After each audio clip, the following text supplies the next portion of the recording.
ఇక్కడ 1 మీటర్ అయితే లైనింగ్ తీసుకున్నాను. ఓపెన్స్ ఆపోజిట్లో ఉండాలి, క్లోజ్గా ఉన్న వైపు మన సైడ్ ఉండాలి.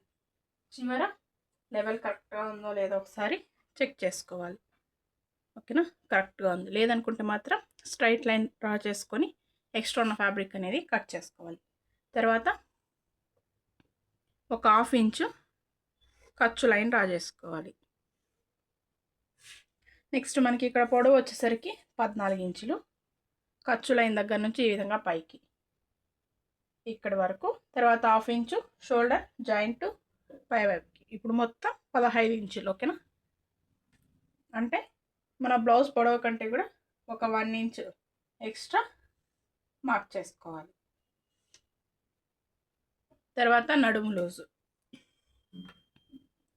లూజు ఇక్కడ 29లో 4వ భాగం ఇక్కడ మార్క్ చేసుకోవాలి. తర్వాత 1 ఇంచ్ ఎక్స్ట్రా బ్యాక్ పార్ట్లో డాట్ వేయడం కోసం. తర్వాత ఖర్చు 1.5 నుంచి 2 ఇంచుల వరకు తీసుకోవచ్చు. నేను 1.5 తీస్తున్నాను ఇక్కడ.